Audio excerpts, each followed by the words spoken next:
Study IQ IAS, आपका selection हमारा mission. Bharat जो हमेशा अपनी डिफेंस आवश्यकताओं की पूर्ति के लिए इंपोर्ट पर डिपेंड करता था, अचानक ऐसा क्या हुआ कि पिछले 12 सालों में भारत एक डिफेंस इंपोर्टर से डिफेंस एक्सपोर्टर की तरफ पहुंच गया है। रक्षा जो बहुत ज़रूरी है किसी भी देश की सुरक्षा के लिए, और उसके लिए अगर आपको दूसरों पर निर्भर रहना पड़े तो आप समझने की कोशिश कीजिए कि जब भी कोई क्रिटिकल सिचुएशन होगी, कोई इमरजेंसी सिचुएशन होगी, आपको कितनी खतरनाक परिस्थिति का सामना यहाँ पे करना पड़ सकता है।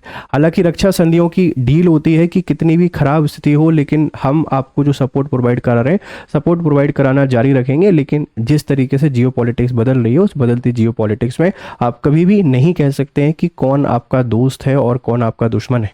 और ऐसे समय में अगर आप अपनी डिफेंस नीड के लिए दूसरों पर पूरे तरीके से निर्भर रहते हो तो आपसे ज़्यादा कमज़ोर फिर कोई देश नहीं है। आज हम आपसे बात करने के लिए आए हुए हैं कि 12 सालों में ऐसा क्या हुआ है कि भारत ने डिफेंस इंपोर्टर से एक एक्सपोर्टर की कहानी बना दी। 550 गुना हमारा एक्सपोर्ट बढ़ गया। जो भारत 40,000 करोड़ के आसपास के डिफेंस प्रोडक्शन करता था, वो 1.54 लाख करोड़ का इतना डिफेंस प्रोडक्शन कैसे करना शुरू कर दिया। जो भारत अपनी 100% डिफेंस के लिए दूसरों पर निर्भर करता था, आज 70 से 80% प्रोडक्शन खुद से कर रहा है। ये सब संभव कैसे हुआ है, चलिए इसको समझने की कोशिश करते हैं। एक बहुत ही इंपॉर्टेंट आर्टिकल है, क्योंकि आज कहानी है अपनी डिफेंस सेक्टर की, अपनी सेना की, अपने जवानों की। चलिए भाई समझते हैं। न्यूज़ आपको दिखाई दे रही है, हमने हर क्षेत्र में बहुत ही तरक्की की, चाहे भले वो आर्मी हो, नेवी हो, एयरफोर्स हो, हम हर जगह बहुत शानदार काम कर रहे हैं। और ये बहुत शानदार काम हो कैसे रहा है इसको जानेंगे। पहले कुछ डेटा, कुछ आंकड़े आप यहाँ पे देख लीजिए जो आपके लिए जानना बहुत जरूरी है। जैसे अगर हम आपसे बात करें रक्षा बजट को लेकर, पहला आंकड़ा देख लीजिए। 2013-14 में ये 2.5 लाख करोड़ का हुआ करता था, ये बढ़कर सीधा आपका 6.81 लाख करोड़ का हो गया है। सिर्फ 12 सालों में डिफेंस बजट को हमने बढ़ा दिया है। और ये कितने गुना बढ़ा है आप यहाँ पे देख सकते हैं कि 2.6 गुना बजट बढ़ गया है। ये डिफेंस बजट है। अब कुछ लोग बोलेंगे सर इन्फ्लेशन ऐड हुआ। इन्फ्लेशन की शुरुआत 1950 से ऐड हुई है, लेकिन पिछले 12 सालों में जो डिफेंस बजट बढ़ा है उसके परिणाम हमको साफ तौर पर दिखाई देते हैं, क्योंकि इसने डिफेंस प्रोडक्शन को बूस्ट किया है। तो पहले आप इतना खर्चा करते थे, अब इतना खर्चा कर रहे हैं, और ये 2.6 गुना की वृद्धि हमको देखने को मिल रही है। उसके बाद हम आपसे बात करते हैं यहाँ पर रक्षा निर्यात की, एक्सपोर्ट की, जिसको लेकर हम पूरी वीडियो आपके सामने करने वाले हैं कि कैसे ये संभव हो पाया है।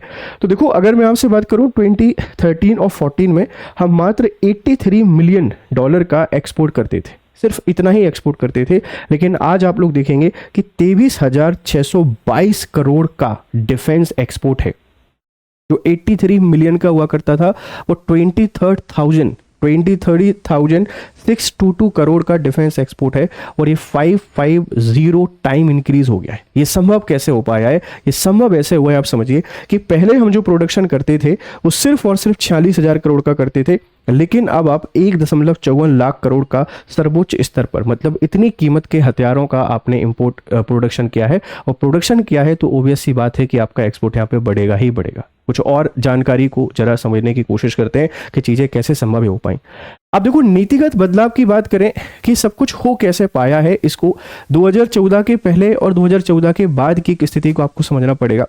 2014 के पहले की अगर मैं आपसे बात करूं तो धीमी प्रक्रिया हुआ करती थी, बहुत ही धीमी प्रक्रिया, बहुत सुस्त नियम आपको देखने को मिलते हैं।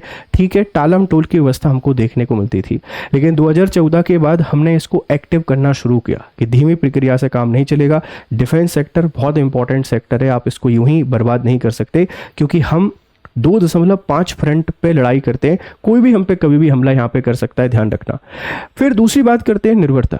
हम 2014 के पहले पूरे तरीके से 80% के आसपास डिपेंड करते थे विदेशी इंपोर्ट पर। या तो हम यूएसए से लेकर आएंगे, रसिया से लेकर आएंगे, फ्रांस से लेकर आएंगे, हम उन्हीं पर पूरे तरीके से डिपेंड हैं छोटी से छोटी चीज़ के लिए।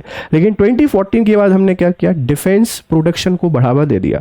आज डेटा फैक्ट आपको बताते हैं कि भारत अपनी आवश्यकता का 75 से 80% डिफेंस प्रोडक्शन को यहीं पर करता है। तो सबसे पहले जो प्रक्रिया थी हमने उसको आसान बनाया, जो लेजीनेस चल रही थी उसको एक्टिव किया।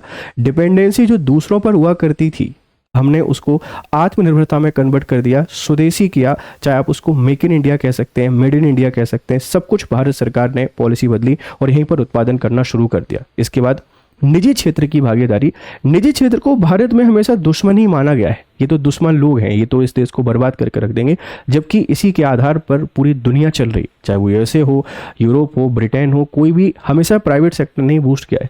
2014 के बाद चेंजेस क्या आते हैं, हम प्राइवेट सेक्टर को बुलाते हैं और प्राइवेट सेक्टर को ऐसा नहीं बुलाते हैं। देखिए, हमने एफडीआई नियम ऑटोमेटिक रूट से 74% तक और सरकारी रूट से 100% तक एफडीआई को अनुमति यहाँ पर दे दी, ध्यान रखना। फिर अगर मैं आपसे बात करूं आरएनडी, पहले आरएनडी पर पैसा खर्चा नहीं किया जाता था, खर्चा ही नहीं करते थे, लेकिन अब सरकार बहुत सारा पैसा खर्चा कर रही है आरएनडी पर। 1 लाख करोड़ की रिसर्च एंड डेवलपमेंट योजना का शुभारंभ किया गया है और डिजिटल पोर्टल निर्यात में मंजूरी के लिए पूरी तरह से डिजिटल पोर्टल में मंजूरियां यहाँ पे मिल जाती हैं और आधुनिक तकनीक पर पहले पहुंच का बड़ा अभाव था। तो एक सवाल अगर आपसे कोई पूछे ये संभव कैसे हो पाया, तो सबसे बड़ा जो योगदान है वो पॉलिसी का होता है, नीतियां ही होती हैं जो एक देश को महान बनाती हैं, आगे लेके जाती हैं। तो डिफेंस प्रोडक्शन को लेकर जो पहले हमारी नीतियां थी वो डिफेंस प्रोडक्शन पर आधारित नहीं थी, डिफेंस इंपोर्ट पर आधारित थी। उन नीतियों को बदला, सोच को बदला, खुद में आत्मविश्वास लेकर आए और भारत जो हमेशा इंपोर्ट करता था अब एक बहुत बड़े एक्सपोर्टर के तौर पर शामिल हो गया। तो ये नीतिगत बदलाव से हम लोग ये चीजें यहाँ पे कर पाए, ध्यान रखना। स्वदेशी रक्षा इकोसिस्टम का निर्माण हमने किया, ठीक है, स्वदेशी रक्षा इकोसिस्टम का निर्माण किया। इसमें आप लोग देखेंगे कि सरकारी समर्थन पर डीआरडीओ, सरकार ने बहुत बड़ा सपोर्ट किया रिसर्च एंड डेवलपमेंट को लेकर, डीआरडीओ को फुल सपोर्ट किया, उसको जो फंडिंग चाहिए थी सारी फंडिंग दी और डीआरडीओ ने फिर कमाल करना शुरू कर दिया, धमाल करना शुरू कर दिया।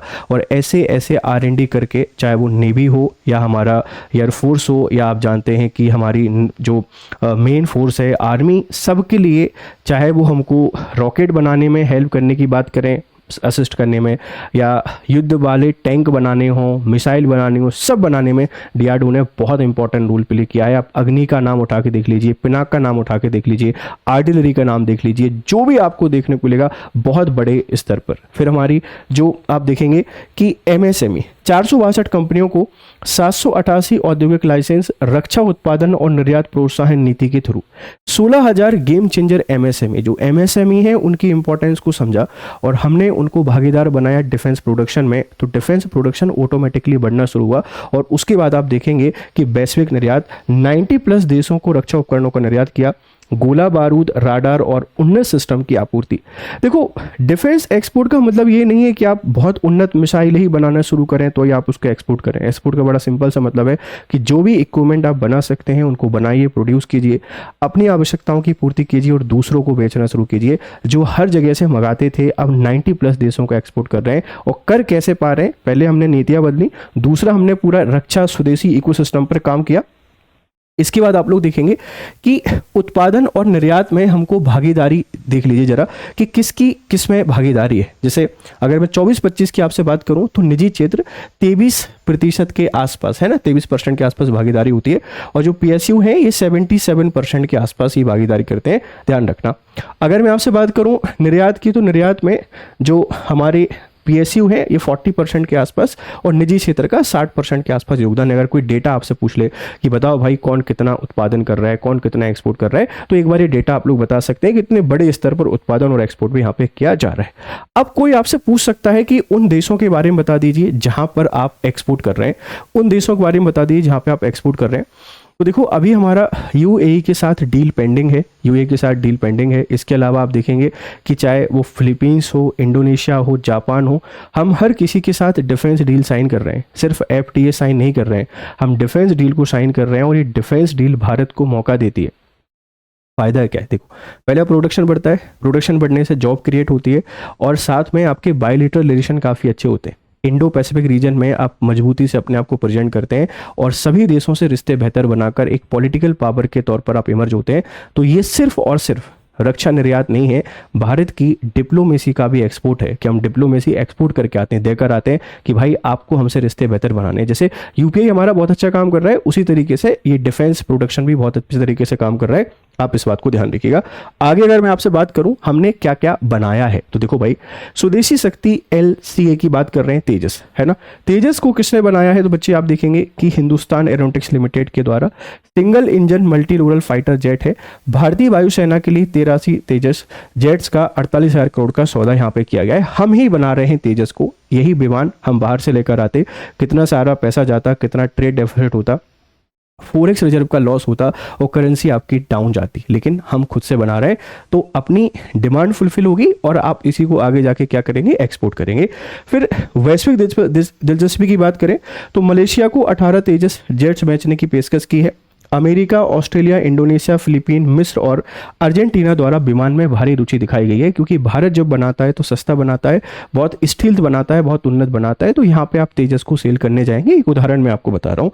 फिर आप लोग देखेंगे कि समुद्री महाशक्ति INS विक्रांत कमीशन तिथि 2 सितंबर 2022 को हुआ। भारत का पहला स्वदेशी विमान वाहक पोत, सोचिए हमारा पहला स्वदेशी विमान वाहक पोत है विक्रांत, हमने इसको बनाया और हिंद महासागर क्षेत्र में भारत की नौसैनिक ताकत को मजबूत करने में इसने मदद किया। क्षेत्रीय संतुलन को बढ़ावा यहाँ पे दे रहा है और मुख्य भूमि से दूर भी हवाई सर्वोच्चता सुनिश्चित करता है। भारत की उन्नत तकनीक का प्रतीक है। हम ये हमेशा दूसरे देशों से मंगाते थे, लेकिन भारत अब खुद से बना रहा है। तो हम तेजस की बात करें, विक्रांत की बात करें जो नेवी को एम्पावर कर रहा है, उन्नत आर्टिलरी हमारी, जैसे समझ लीजिए कि K9 Vajra T, Bharat 52 howitzer, ATAGS advance टावर्ड आर्टिलरी गन सिस्टम, जिन चीज़ों के लिए छोटी से छोटी बंदूक के लिए आप दूसरों पर निर्भर होते थे, भारत आधुनिक सिस्टम बना रहा है, आधुनिक मशीनरी बना रहा है।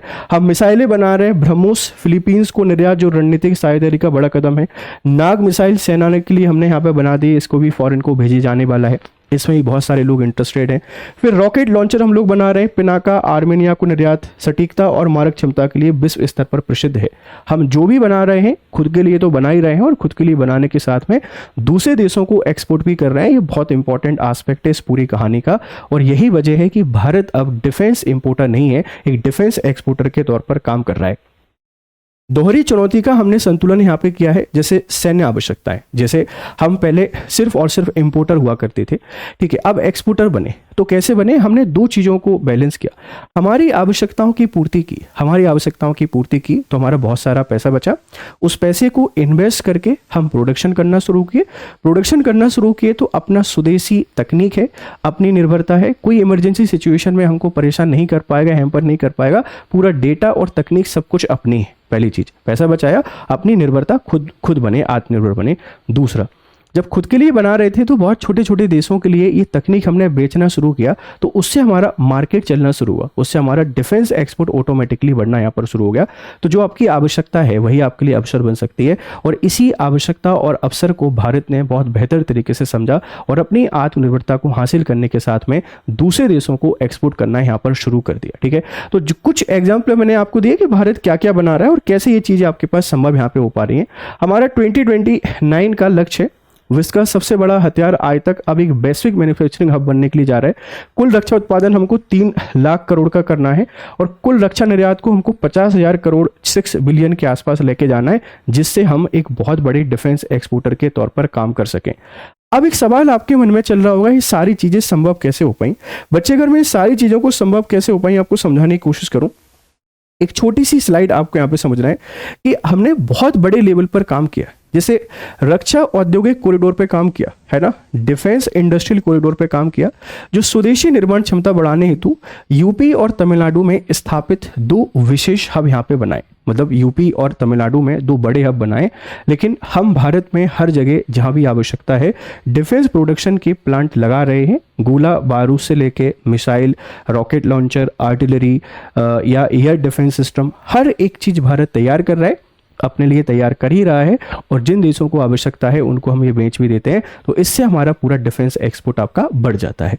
नीतिगत पहल की बात करें तो आत्मनिर्भर भारत, मेक इन इंडिया के तहत आयात निर्भरता में रिकॉर्ड कमी लाने का प्रयास और औद्योगिक व नवाचार, तो IDX, TDF जैसी योजनाओं के माध्यम से MSME और स्टार्टअप्स को रक्षा R&D से जोड़ना, आर्थिक व सामरिक प्रावधान, रोजगार सृजन, MSME सशक्तिकरण और भारत को ग्लोबल डिफेंस एक्सपोर्ट हब बनाना इसका पर्पस था। तो सवाल पूछा जाएगा कैसे संभव हो पाया।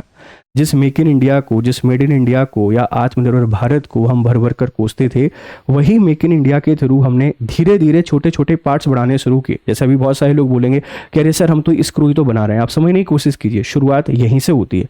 हम गोला बारूद, आर्टिलरी, डिफेंस सिस्टम भले अभी छोटे बना रहे हैं, लेकिन शुरुआत हो चुकी है। और जिस दिन ये नेक्स्ट लेवल पर जाएगा, भारत दुनिया का सबसे बड़ा डिफेंस एक्सपोर्टर के तौर पर रहेगा। तो जो भारत पूरे तरीके से निर्भर हुआ करता था दूसरे देशों पर, अब वही भारत पूरी दुनिया को बहुत बड़े स्तर पर डिफेंस का एक्सपोर्ट कर रहा है। और 1950 से लेके अभी तक की कहानी अगर मैं आपको बताऊं तो 2025-26 में भारत 20% सिर्फ और सिर्फ इंपोर्ट पर डिपेंड करता है।